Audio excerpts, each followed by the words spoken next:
We look like every possible option in Guess Who. Jim, you look like you've got leather pants on and you've just got off stage supporting Lenny Kravitz. Hey guys, welcome to the Nice Guys of Comedy podcast, with your hosts, Jack, Vincent and Nick Crooks. Oh, and by the way, they're from the north, that's the reason they sound that way. Hey guys, it's just Jack the Edit here, dropping in. We got so excited with this episode that we never actually introduced our guests.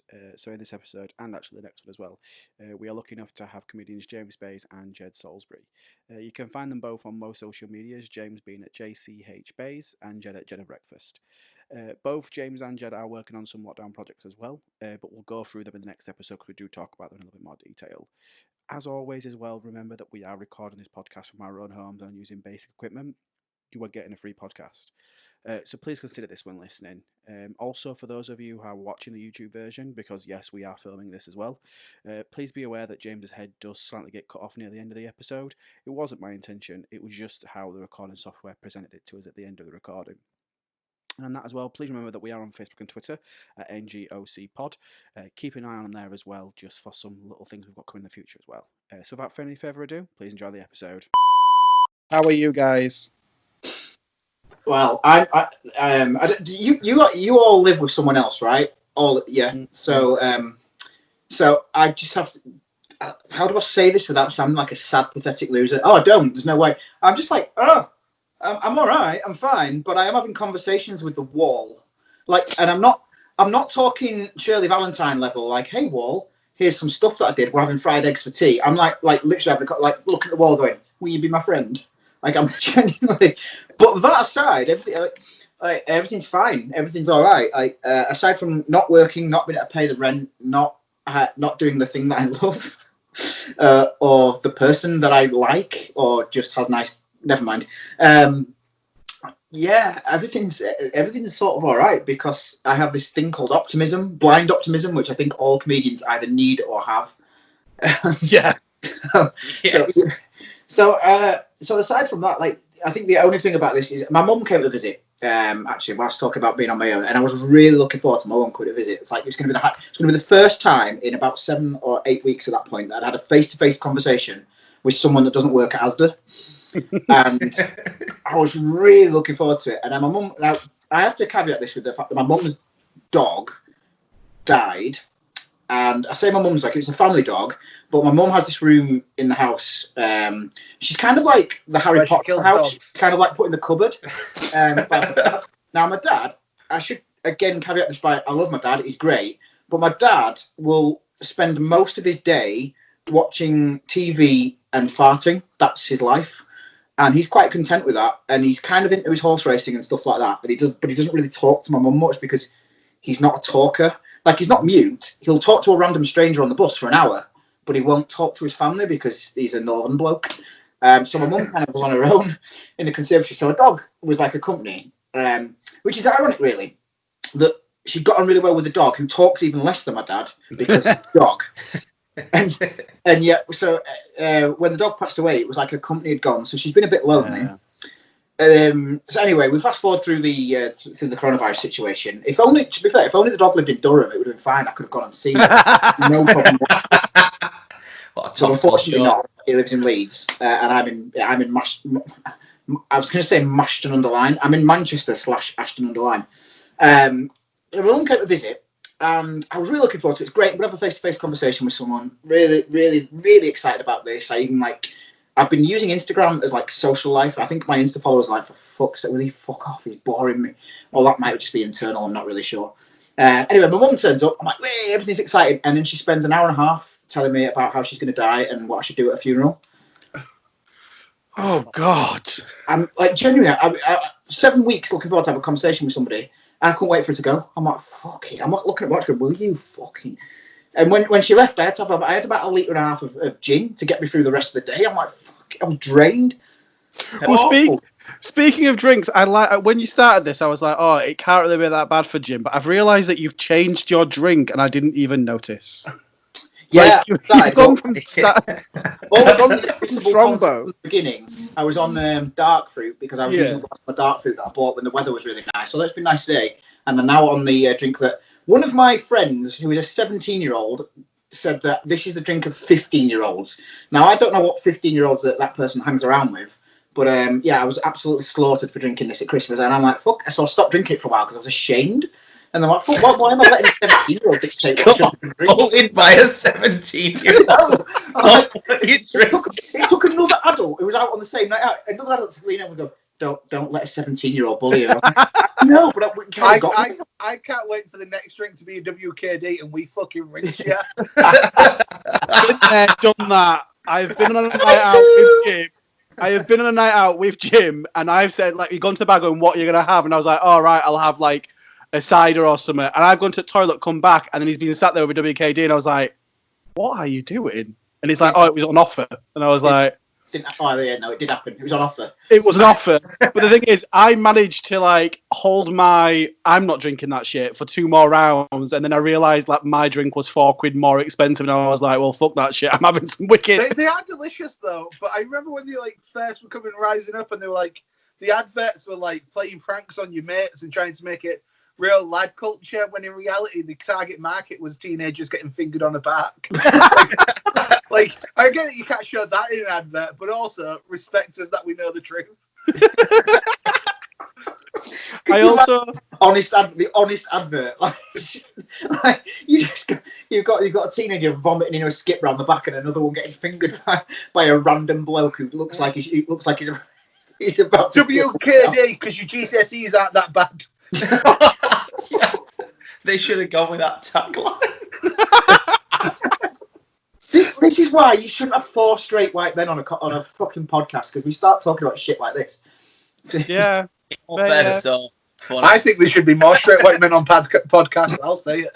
Yeah. We really need more representation. Yeah. When you were mentioning, though, getting bullied by a 17-year-old because of your drink choice, I used to drink a lot of Record League and then, and Copperberg. And then someone went, you do realise, though, that's just an Alka-Pop in the modern day. And I went, oh, shit. And then I felt really bad for drinking it. And I was like, oh, shit. But the bottles are bigger. See, I tried to improve, right, for Christmas, right? I bought Jack some, what I thought were, like, pretty cool beers to try and improve his beer palate. And then I visited about just before lockdown probably, and I saw they were still there in the kitchen, like, untouched. I was like, he definitely didn't like his Christmas present. I won't lie, I'm not gonna lie, they're still there now. Oh, right. 2 points. 1, I only ever drink to get drunk, and I find it weird drinking in lockdown by myself, because yes, even though I've got a housemate, we're not overly close and he's not a big drinker. And 2, I can't remember my second point. They're not cider, and I'm very cautious about not drinking cider, not liking it, and then going, ugh! So I'll get hammered and then I'll drink it. Right. I'll promise. You see, I'm not no drink shame. Like, honestly, I will get the fruitiest cocktail, and I will be like, you can judge me all you want. I'm going to have the best and sassiest time. Like, Jed with a really fancy glass with them fanned pineapples out of the side of it. Yeah. Right, Jed took me to a place called Spiders. Right, you guys might have been, you might not have, but Jed took me to a place called Spiders, and I was doing what I do with you, Jack. Right, on that night out in York, I think it was. Yeah. I was trying to figure out what was the cheapest drink. Right, I had a tenner. I bought, because whilst I'm cheap, I still buy other people drinks. Jed, I can't even remember what you asked for, Jed. You just asked for it. And so I said to the barman, like, I repeated back whatever Jed said to the barman, thinking he'd go, fuck off, your mate's winding you up. And he was like, oh yeah, fine. And he went and fetched whatever that was. Then our mate Lindsay, I think it was, and Andy was out as well, and another guy, I can't remember, it might have been Lefty. So I bought them a drink, and then I ordered my own, and then I was looking at this tenner in my hand, going, fucking hell, I need to pay on my card. And the guy came back. So this is 5 drinks, one of which was a random cocktail of some kind for Jeddy Bear here, and I'm like. And I had a whiskey because I thought I need to look cool. Right, this is inspired. I served in a plastic cup. The place smelt of regret. Do you know what I mean? It's like I shouldn't have ordered whiskey to look good. And the guy was like, he came back to me. He's like, oh, that's like £6.80. I'm like, mate, there's 5 drinks there, and one of them was a cocktail. He's like, yeah, that's £6.80. So anyway, needless to say, I fucking love Spiders. It's great. The thing is, I've never been, but when you said it, I already know its reputation. Like, I got to uni with someone from Hull, and I know, all I keep seeing is this meme of like, that crying guy going, I just want a back, and it's a picture of Spiders. Yeah. That's all I keep seeing. And now you've told me that, I really want to go. The one tragic thing about it is that everyone that looked at me were like, "Oh, are you here to pick up like your kid?" because I'm considerably older than just about everyone, including the staff that worked there. I mean, like it was like a youth club, but with alcohol. It was amazing. No, wait, amazing is probably not the right word to use. No, probably not. It makes me sound weird now. It's a weird thing. Like, it plays alternative rock music, so it attracts like all the goths and the emos and all the alternative kids. And it turns out we just like getting really drunk and doing mischievous things. Like, honestly, I think most of my relationships in my adult life have come from drinking too much at Spiders. Where did you meet Spiders? Yeah, that's it. Known. Like, that's more embarrassing than Tinder and all. Like, I saw your mother dancing against Rage Against the Machine, and I thought, oh, I tell you what, the way she mosh pits and throws fists, she's the girl for me. Anyway, Beelzebub, you go to bed now. It sounds like Fusion in guys like that. It sounds like a similar peak to Fusion. Oh, right. Fusion, when I lived in Otley, so Fusion was the big night out, although we renamed it Confusion because we're witty as fuck. Right. And I don't know if you two probably don't know Fusion, but Fusion is basically a fire hazard. Right. So you go up about 4 flights of stairs. It's about the size of a shoebox, and they cram about 8. It was run by like the Chinese restaurant downstairs, like also ran. So they ran the upstairs as a nightclub. So not the Chinese restaurant itself. That wasn't like alive. It was the people who own the Chinese restaurant. I tell you what, though, if it was, that is the nightclub I'm going to. Yeah. Guys, I'm doing a round of sweet and sour. Anyone want a round? Yeah. I'd be down for that. I would. I think there are not enough drinking establishments that are open past a certain point that still provide food. And I think there needs to be more. And Belgrave in Leeds is one of the best places because at 2:00 you can still get a slice of pizza and not leave the premises. I think it's sick. There you go. Spiders have crumpets. What? Yeah, like crumpets and pikelets. Banner places. They're still selling crumpets at 11 o'clock. Has anyone ever heard of No, a person like call 2 somebody a o'clock in the crumpet? morning. Yes, I have heard of an old person called coming a crumpet, but I'm still amazed that this place is selling crumpets. I need to go there as soon as lockdown's over. I'm going. Mate. Come crash at mine. We'll go out. I'm on this. This is No drinks, just crumpets. Not only do you get crumpets, right? I wasn't aware of the crumpet thing. Not only do you get crumpets, but Jed's mum will probably make you breakfast. Yeah. I'm down for that. This is sorted now. You know what? I want lockdown over. Fuck everyone else just for this night out. You're all welcome. Well, We'll find room. We'll find room in the bedroom. How have you been anyway, Jed? How have you been in all of this? I'm constantly up and down, I think, is the nice. Just like some days are all right, and then some days you're like, I remember having a life, and that was fun. Yeah. But like, it's one of them. Like, I always felt like I was privileged to be doing what I was doing anyway. And now that it's taken away, there's that pessimist in me that was like, this seems fair. Happiness cannot be that long. But I think the hardest thing is a sense of loss of identity. Like for 10 years, I was working on the comedy scene, becoming a comedian and working hard. And now that comedy is essentially no longer an option. It's a bit you're like going, well, who am I? If I'm not the comedian guy, what guy am I? Yeah. No, I can see that. I can see it. I think everyone at any level is kind of going through that roller coaster at the moment. And I think because of the industries, especially you guys who are doing this professionally, you're going to have them up days and down days. I mean, even from someone who's no one near your level, I've gone to a point going, I don't even know if I want to go back to that wildfire now because it's going to be a different ball game, and I don't even know if I want to go back into it. And then I'll go to sleep, and then the next day I'll wake up, and I'm like, no, I'm ready to take the bull by the horns. Let's do this. And it's a weird old game that we're in at the moment. It's a weird old game.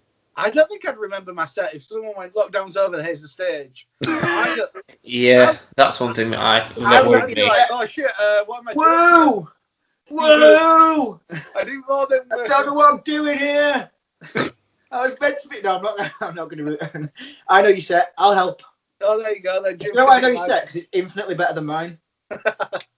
Thank you. I'm not going to disagree.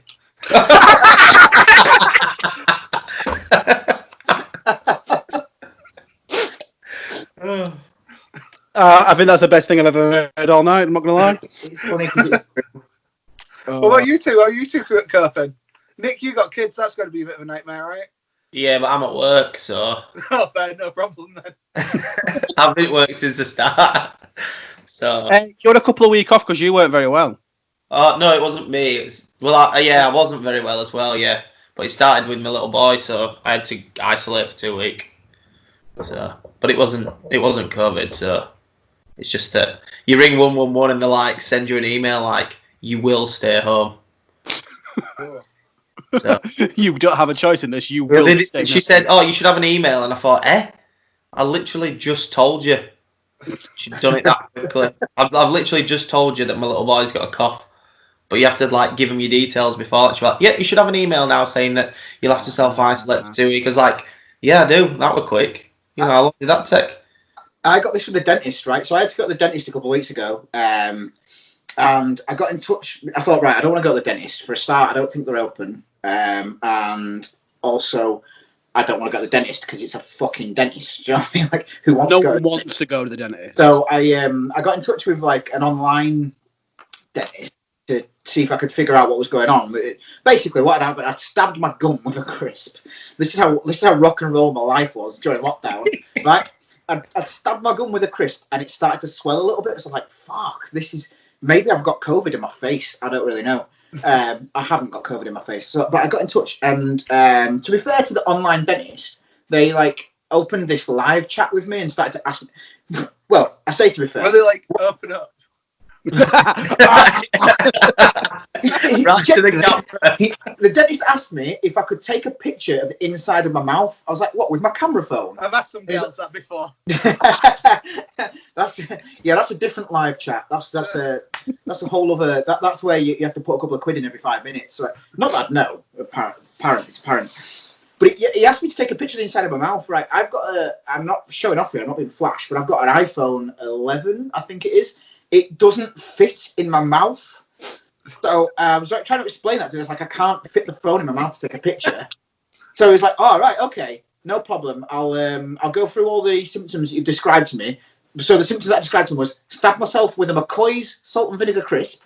I love how you told him exactly. You know what? I knew it was McCoy's. You know what? I knew it was salt and vinegar. It had to be a manly crisp, but also the salt and vinegar. I had to mention salt and vinegar for it because, like, even though like the beef ones are apparently vegan, I'm not eating them. And you're not going to do it with a packet of What's-Its, are you? Do you know what I mean? That's like, you're not going to stab yourself with a What's-It.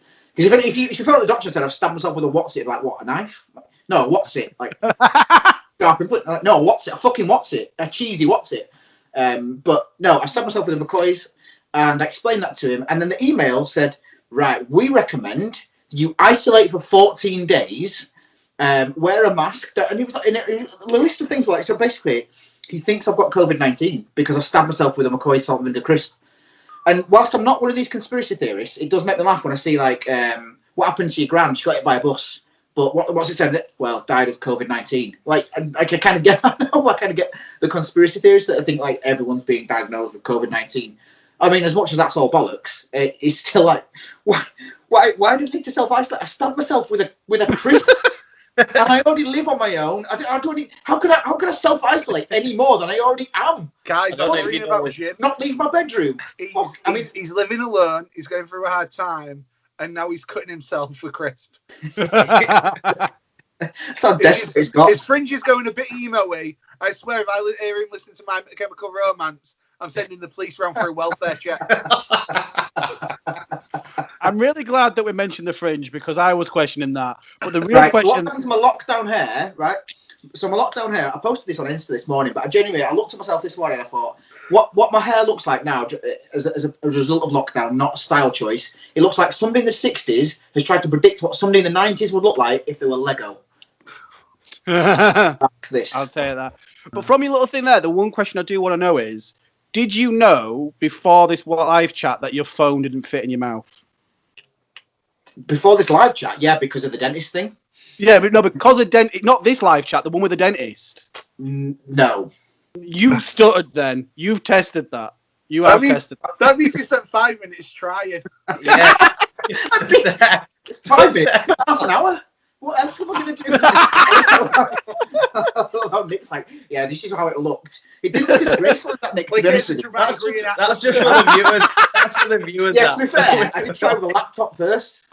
That is a weird thing for them to ask. Like, would it make more sense to go into like a live, like a video call and just like then shove it? I don't even think this guy was a Who has got a phone? Yeah, just a guy. Just a guy that's joined up to that WebMD thing. while he's on furloughed, he's just gone. What can I do to help? I'll be a volunteer on WebMD. I reckon he was just a guy called Den, and his last name was Tist. Thought, fuck it, I can do this. How hard is it? How hard is it? You know, I could be a dentist. Just poke around, get some money. They're very well paid, apparently. We'll explain why I asked him to take his trousers down. But yeah, your like lockdown life didn't change that much at all, did it? Really, Nick? No, not at all. In fact, it's better because look at that smile. Something sinister's going to come out of his mouth now, isn't it? Because I love the shops. I love them because I can hit it at 5 o'clock and there's no fucker there. I can go shopping at 5 o'clock and literally there's no one there, and I love it. I hate people in general. Hi. which is weird that obviously I love to stand on stage in front of a load of them, but yeah, but you don't have to talk to them. You talk at no, them. I can't do with the idle chit chat at the till. I can't do with someone asking me about something at a till. You know, when you're in the queue and I just think, fuck off, Margaret. No one wants a conversation with you. Sorry. I will say throughout this whole lockdown, I have refused to queue to get in a shops. I will go and see someone queuing and I'm like, no, I'll just go later. Luckily, I've got time to do that and I live quite close, but I refuse to do it. And it's all come from when I went to university when I was 18 and I queued for an hour and a half to get in a club and it was shit. From that point on, I said I'm never queuing to get in a club in any place ever again. Mate, it's Tesco. It's not a nightclub. Get in there. Yeah, it's still got the same vibe, though, hasn't it? Let's go to the Asda. It's got like a nightclub when you're 15 vibe. There's a doorman, right? Yeah. And there's a big queue, and you sort of feel like whilst you're in the queue, like, oh fuck, do I need shoes? Do I need shoes to get in here? Like, and I get this. And the thing is, I'm not being showy. I've got an Apple Watch, right? And this triggers the alarms at Asda, right? And there's an Asda. So there's an Asda. I don't know why I'm pointing like it's there. There's an Asda out that window over there that you can't fucking see. There's an Asda about 500 yards from my front door, but I'm not going to that one. I'm going to the one in Manchester that is 7.5 kilometres away because exercise. Because obviously, initially during lockdown, you were only allowed to go out for exercise once a day and to go shopping. So I thought, right, here's how I'll get around this. Right, all right, it's not quite Barnard Castle, but it's 7 kilometres. I'll go with that. Jim's going against the government. I'm going against them by walking. I was doing it before it was cool, man. I was doing it. Why did I just say man? I was doing it before it was cool, man, and then I just ruined it by saying man. Like an aging rock star. I was doing it before it was trendy, because trendy's a word. So it's basically along the Canal towpath. So I was going along to Asda. But then when I'm in the queue to get into Asda, I don't know why, but the security man, I'm like, he's going to know I'm not from around here. He's going to know. He's going to be like, mate, this Asda's 7 kilometres from your house. Fuck off. I'm like, I'm going to get in. And then also when I do get in, because of the Apple Watch, it triggers the fucking alarms as I go in. So I'm like, they're going to think, on the way in, by the way, I'm like, they're going to think I've nicked stuff. Who nicked stuff on the way in?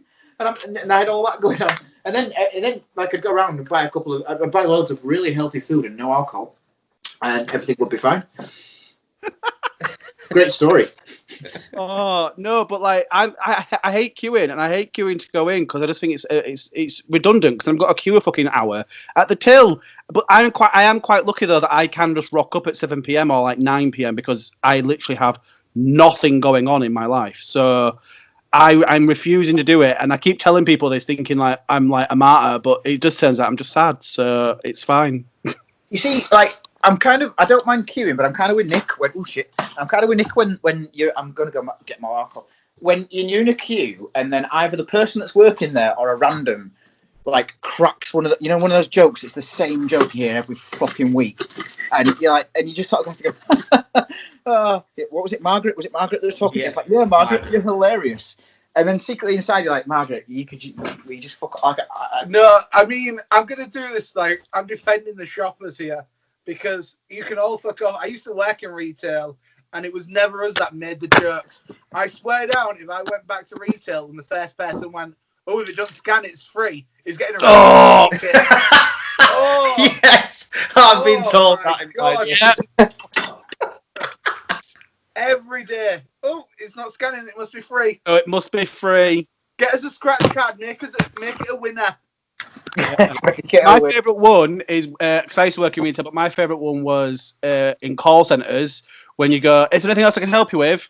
We got tonight's lottery numbers." Ha ha! Ha ha! I'll have 50 quid out of the till. Oh, there you go. Yeah. People Oh, God, are just irritating, annoying, and I still want you to listen to the podcast though. So And every day, the people would come in and tell me what the weather was like. I used to work next to like the big open window. The till was there. You go in and go, "Oh, it's beautiful out there." And I'm like, "Yeah, I'm locked in here. I don't get to enjoy fuck it." off, Eileen. Yeah, and thanks for that because I'm working till 10. I'm gonna miss it all. Thanks for making my day that little bit easier. Christmas Day. They'd come in and be like, "Oh, I can't believe they've made you work Christmas. It doesn't need to be open, does it?" And you're like, "No." And they're like, Fuck off. "Can I just have 5 scratch cards as well?" And you're like, "You're the reason we're fucking open. You're the twat." Oh, that is brutal. I'm quite lucky that I've never had to work. Well, I say I've never had to work Christmas Day. I've had to do sale prep on Christmas Eve until 3 a.m. So technically I was working Christmas Day. But I'm quite lucky that I've never actually been working Christmas Day. That'd be horrible. From 16 to 28, I worked every Christmas. Oh, what? I pretty much because I worked in the pub trade, so You're fine with that. Like that's expected in the pub trade. Yeah. To be fair, the year after I came out of the pub trade, which is when I started doing comedy, the year after I did on Boxing. So I didn't work. So my first Christmas Day on Boxing Day, I did a gig for the homeless. Right, and this isn't me being all. I did a really cool thing because I'm really cool. Right, this is a nightmare. So this guy, all right, and he's I won't name him because I don't want him to be uncomfortable. But it was a lovely thing what he did. So he's got this charity in Leeds, and I won't name them either because I don't. And I helped with his charity a little bit, and he said, well, what we'd like to do is we'd like to arrange a Christmas dinner for the homeless people, and we'd like to put on some entertainment and a party and a DJ.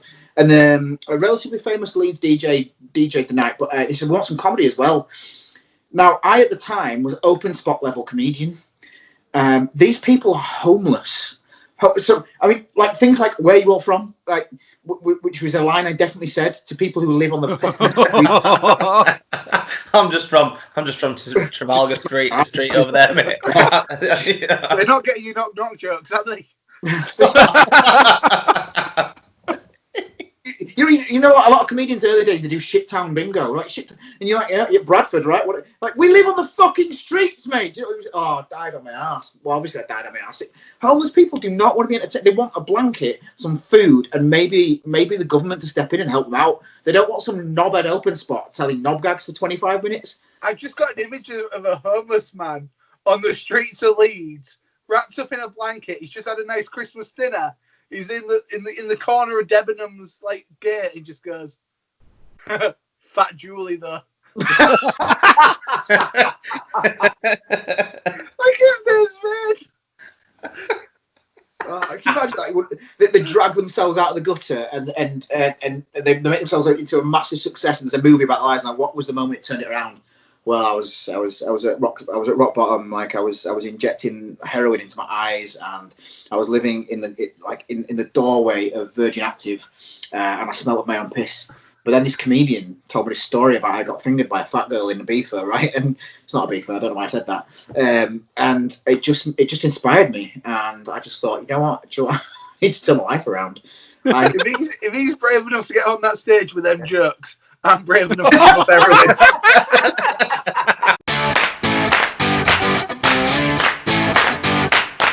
That was the Nice Guys of Comedy podcast with Jack Vincent and Nick Crooks. recording from their own home and heavily fucking edited. Follow them at I am Jack D and at Nick Crooks Comedy. Why don't ya? #NiceGuys.